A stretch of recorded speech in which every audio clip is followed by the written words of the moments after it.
Hello guys, welcome back to my channel Rupashree lifestyle. একটা নতুন ভিডিওতে তোমাদেরকে জানাই অনেক স্বাগত আর অনেক অনেক অনেক ভালোবাসা।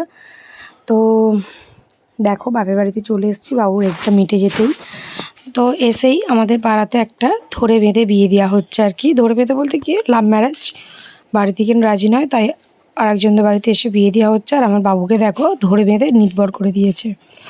ধরে বেঁধে বিয়ে, ধরে বেঁধে নির্ভর। তো সেইভাবে প্রিপারেশান নেয়ও নি, আর আমিও ছিলাম না ঠিক সেইভাবে। আমারই একটা মামার বাড়ি থেকে হচ্ছে, আর ও যেহেতু ছিল, ও যেরকম অবস্থাতে ছিল ওকে সেই অবস্থাতেই গায়ে হলুদের জন্য বসিয়ে দিয়েছে।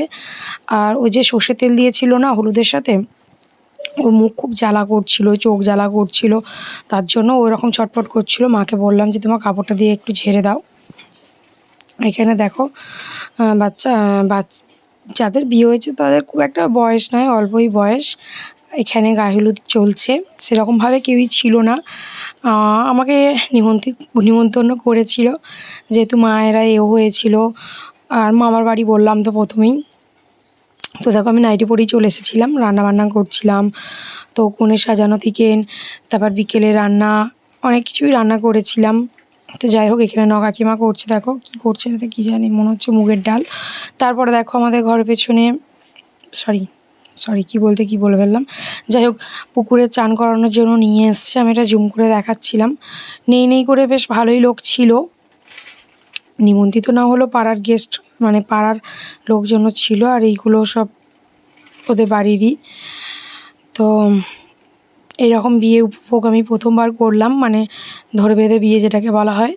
এর আগে কখনো এইভাবে দেখিনি বিয়ে বাড়ি, এই ফার্স্ট টাইম দেখলাম। হ্যাঁ, দেখেছি অনেক ছোটোখাটো করে বিয়ে দিচ্ছে বা কি বলতে গেলাম, সে যাই হোক। আর তারপরে দেখো বিকেলবেলা গোধূলি লগ্ন ছিল, তার জন্য সকাল সকাল একদম এই কটার সময় হবে, 4:30 দিকে সাজানোর জন্য বসে গিয়েছিলাম।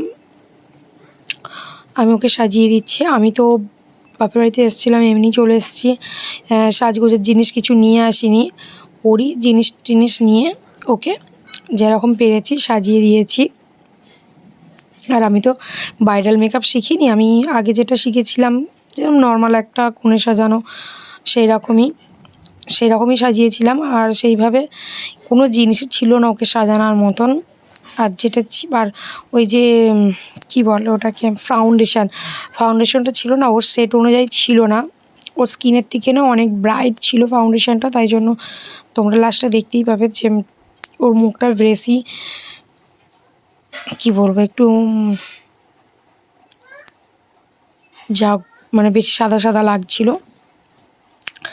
তো পাড়ায় বিকালবেলা সবাই বউ দেখতে আসছিলো আমাদের বাড়িতে, আর ও আমাদের বাড়িতেই ছিল। বিয়েটা হচ্ছিলো মামার বাড়ি থেকে, মানে আমার কাকিমার বাপের বাড়ি থেকে। আর কনে আমাদের বাড়িতেই ছিল। এখান থেকে নিয়ে ওকে সাজানো হচ্ছিলো, এখান থেকে নিয়ে ওর জিনিস এগোনো হচ্ছিলো, মানে বাদ বাকি কাজকর্মগুলো। মেয়েটাদের বাড়ি হচ্ছে আন্দুলে। তো যাই হোক, একটা নতুন অভিজ্ঞতার সম্মুখীন হলাম, ভালো লাগলো। ওকে সাজাচ্ছি আর বাদ বাকি লোকেদের সাথে কথা বলছি। ভিডিওটা অনেক দিন আগেই করা, কিন্তু এডিট করা হয়নি, ভুলে গেছি কখন কি করেছি না করেছি। দেখো, আমি প্রথমে প্রাইমার লাগিয়ে ওকে ফাউন্ডেশনটা লাগিয়ে দিলাম। হ্যাঁ, একটু ময়শ্চারাইজার লাগিয়েছিলাম, তারপরে ফাউন্ডেশন দিয়ে দিলাম। আর আমাকে তো ভিডিও করে দিচ্ছিল কোয়েল, ও দেখায়নি, দেখালে আরও ভালো হতো যে আমার চারপাশে কতজন ছিল। তো দেখো, এই হচ্ছে ফাইনাল ফুল লুক। যেরকম পেরেছি ওর জিনিস দিয়ে সেরকমভাবেই সাজিয়েছি। আর এই দেখো পেছনে কতজন আছে। ওকে কীরকম লাগছে অবশ্যই তোমরা কমেন্ট করে জানিও।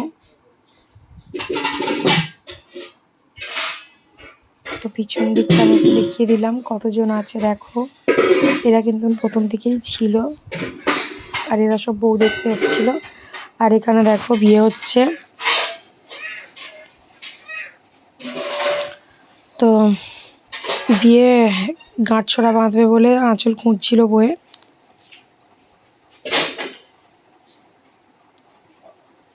আমাকে বলছে, তুমি তো শাড়ি পরিয়েছো, তুমি খুঁজে দাও আমার আঁচলটা কোথায়। তো ভীষণই অল্প বয়স, কিছু বলার নেই। তো দেখো, তারপর এই যে লুচি, মাংস, চাটনি, মিষ্টি এইসবই হয়েছিল। আর ভিডিওটা এখানেই শেষ করলাম। ভালো লাগলে অবশ্যই like comment share and subscribe করে দিও। দেখা হচ্ছে আবার নতুন একটা ব্লগে। ততক্ষণে তোমরা ভালো থেকো, সুস্থ থেকো। Tata, by.